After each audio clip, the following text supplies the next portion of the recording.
Bismillah. Assalamualaikum warahmatullahi wabarakatuh. Ini adalah video bagian ketiga untuk pembahasan potensial delta Dirac. Di bagian di video bagian pertama kita bahas potensial delta Dirac yang berbentuk V sama dengan minus alfa delta X. Pembahasannya dikhususkan hanya pada keadaan terikat saja. Kemudian di video bagian kedua itu kita bahas sama potensialnya adalah minus alfa delta X, dikhususkan pada pembahasan keadaan terhambur. Nah, di video bagian ketiga ini, bagian terakhir, insya Allah bagian terakhir kita modifikasi bentuk potensialnya dari yang sebelumnya, yaitu tanda minusnya kita hilangkan. Maka sekarang karena tanda minusnya dihilangkan, nilai minimum dari si potensial itu tidak lagi seperti sebelumnya, yaitu minus tahingga. Kali ini nilai minimumnya adalah 0, yaitu di titik X selain 0, sesuai definisi dari delta ini. Oleh karena itu, karena nilai minimumnya adalah 0, maka sebagaimana dibahas di video yang lain, bahwa agar penyelesaian itu dapat dinormalkan, penyelesaian pesinya itu dapat dinormalkan, maka syaratnya adalah energi yang dimiliki partikel itu harus lebih besar dari nilai minimum. Begitu.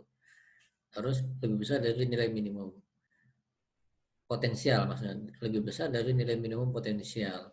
Sehingga karena nilai potensialnya minimumnya ada di 0, berarti energinya harus lebih besar dari 0. Itu tadi agar pesi yang didapat sebagai penyelesaian itu dapat dinormalkan. Nah, oleh karena itu berbeda dengan potensial sebelumnya ketika ada tanda minusnya di sini. Ketika itu nilai energi partikel boleh negatif, boleh positif. Tapi kali ini kita hanya mendapatkan energi yang positif saja, artinya keadaannya pun hanya keadaan terhambur saja. Ingat, di video sebelumnya sudah dijelaskan bahwa untuk keadaan terikat adalah energi negatif, untuk keadaan terhambur adalah energi positif. Nah, sekarang perhitungannya tentunya akan sama semua, perhitungan akan sama semua untuk keadaan terhambur, yaitu tinggal disimak video bagian keduanya. Maka yang berbeda nanti adalah ketika sampai di definisi untuk beta. Di situ haruslah ada tanda minusnya, minus M alfa per H bar kuadrat K. Tapi yang kita gunakan dalam perhitungan koefisien R maupun T itu adalah beta kuadrat. Maka ketika dikuadratkan, tanda minusnya pun juga akan hilang. Sehingga kesimpulannya beta kuadratnya sama persis dengan keadaan terhambur untuk yang potensial yang sebelumnya, yang di sini ada minusnya.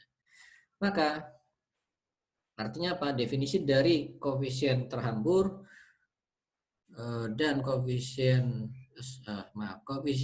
terpantul dan koefisien transmisinya sama persis. Jadi pembahasannya bisa langsung merujuk ke video bagian kedua tersebut. Nah, satu hal yang harus kita cermati di sini, di dalam dunia mekanika kuantum ini, terlihat bahwa pada keadaan terhambur itu, ya, meskipun kalau kita kembali lihat bentuk potensial ini, maka di X sama dengan 0 itu akan ada seolah-olah seperti tembok yang tingginya tak hingga. Tembok potensial maksudnya, yang tingginya tak hingga. Di titik X sama dengan 0. Namun, perhitungan kita menunjukkan bahwa nilai koefisien transmisi tidak harus 0. Artinya apa? Koefisien transmisi yang menunjukkan bahwa partikel itu berpeluang untuk menembus partikel itu tidak harus 0. Jadi meskipun di X sama dengan 0 ada tembok penghalang, secara mekanika kuantum partikel masih mungkin untuk menembusnya. Artinya kita masih bisa menemukan partikel berada di wilayah sebelahnya. Kalau dia datang dari kiri dari wilayah X negatif, maka bisa ada kemungkinan kita temukan dia ada di sebelah kanan atau di wilayah X positif. Begitu juga sebaliknya. Nah, fenomena ini itu partikel dapat menembus potensial penghalang itu meskipun ya energi partikelnya itu kurang dari potensialnya. Ya jelas potensialnya bernilai tak hingga, energinya misalkan hanya berapa, maka tetap masih bisa mungkin si partikel menembus. Nah, efek penembusan ini kita sebut sebagai, atau fenomena penembusan ini kita sebut sebagai efek terobosan kuantum. Efek terobosan kuantum ini adalah suatu fenomena yang khusus ditemukan hanya di dunia mikro. Ya.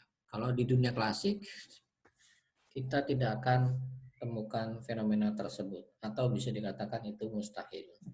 Maka dari sini saja sudah kita temukan satu perbedaan antara dunia klasik dengan dunia kuantum, yaitu di dunia kuantum ini kita bisa menemukan adanya efek pengerobosan potensial meskipun energi partikelnya berada di bawah dari potensial tersebut. Baik, pembahasan di bagian ketiga ini hanya seputar itu saja. Kalau ada yang perlu didiskusikan bisa diberikan di kolom komentar. Terima kasih. Assalamualaikum warahmatullahi wabarakatuh.